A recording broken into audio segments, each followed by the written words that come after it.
Have you ever noticed that when things are finally going well, you stop trusting it? Not because anything is wrong, but because nothing is wrong. And that, somehow, feels more dangerous than anything. You get the job, and instead of celebrating, you start rehearsing how you'll lose it. Someone treats you with genuine kindness, and your first instinct is to figure out what they want from you. A quiet Sunday with no problems feels less like peace, and more like the eye of a storm. You're waiting, always waiting, for the other shoe to drop. And here is what nobody talks about. This is not anxiety. This is not pessimism. This is not you being broken or dramatic or too sensitive. This is a psychological pattern so deeply wired into certain people that happiness itself becomes the threat. And today, we are going to trace exactly where it comes from, why your brain does this, and what it actually means for the way you live your life. Stay with me, because this one is going to feel uncomfortably familiar. Picture this. You have had a genuinely good week. Work was fine. A relationship felt easy. You slept well. Nothing collapsed. And somewhere around day 4, a quiet voice appears. It says, "This is too good." So you start checking. Did I say something wrong to someone? Is there an email I missed? Are they secretly pulling away? You replay conversations. You search for cracks. You mentally prepare for the disappointment you are now convinced is coming. By day 7, you have successfully stolen your own good week from yourself. Not because anything happened, because you could not let it stay. Does that sound familiar? If it does, you are not alone. And more importantly, you are not irrational. Your brain is doing exactly what it learned to do. The problem is, it learned this lesson a very long time ago, in a place you probably stopped thinking about. There is a concept in psychology called hedonic adaptation.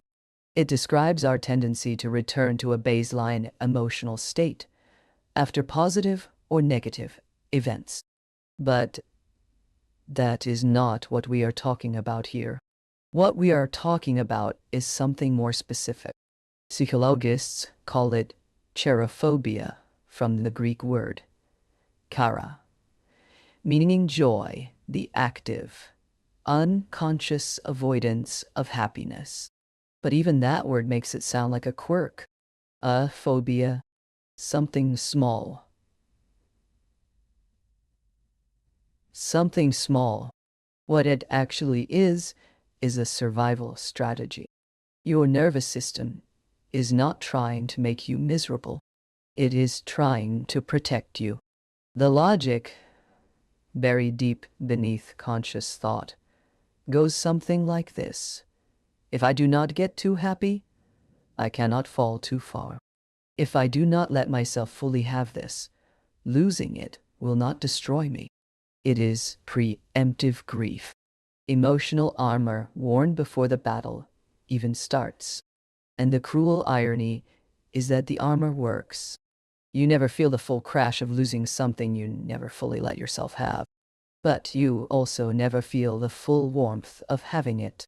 You live in a permanent, managed distance from your own life. Here is where it gets important. This pattern does not develop in adults. It develops in children. Specifically, it develops in children who learned through experience, not instruction that good things do not last, or that expressing happiness was unsafe, or that joy was always followed by something being taken away. Maybe you grew up in a home where emotional consistency was rare, where a parent's mood could shift without warning, where a good day could turn bad so fast that you stopped investing in good days at all. Maybe you were happy once, openly, visibly, and something happened. Someone mocked it. Someone took it. Someone left. And your young mind made a note. Do not do that again. Or maybe it was subtler. A parent who was critical every time things went well. A home where struggle was normal and ease felt suspicious. Where love was conditional and happiness felt like a target painted on your back. Children in these environments learn something that follows them for decades. Safety lies in neutrality. If you do not rise too high, you cannot be knocked down. So, they become experts at self-interruption, at pulling themselves back from the edge of joy just before they reach it, at finding the problem in the good thing before the good thing can betray them first. And then they grow up, and they bring all of that with them. You see it in relationships. Someone finally finds a partner who is genuinely kind, genuinely present, genuinely interested in them. And instead of relaxing into it, they become hypervigilant. They test. They withdraw. They manufacture distance because closeness feels like exposure.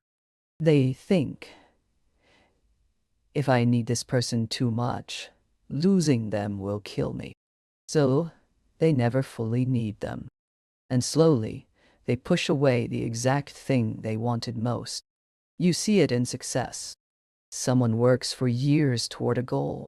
They reach it, and for about 48 hours, it feels good. Then the voice returns.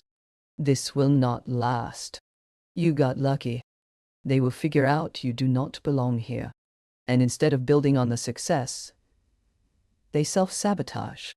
They miss deadlines. They underperform.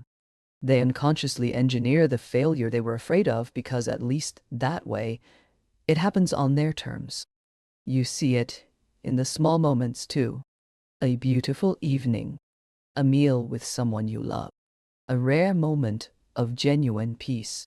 And you are there, physically.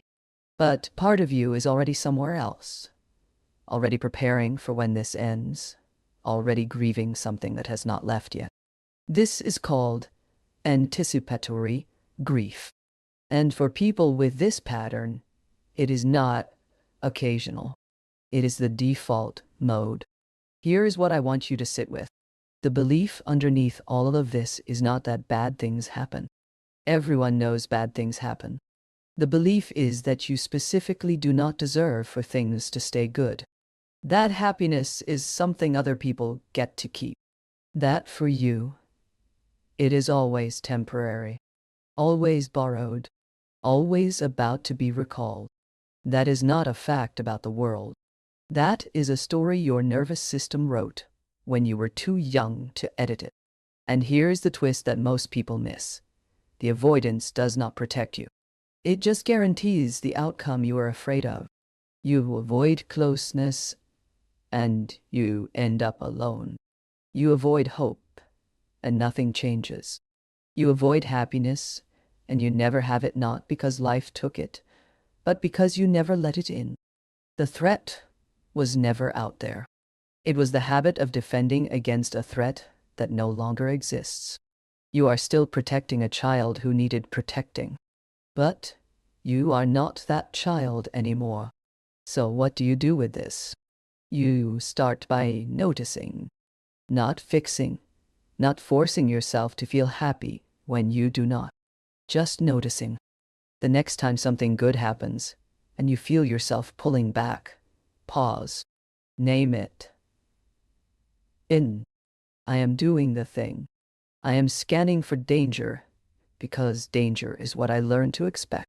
That act of naming alone interrupts the automatic loop. It creates a tiny space between the trigger and the response. And in that space, you get to make a different choice. The choice is not to pretend everything is fine.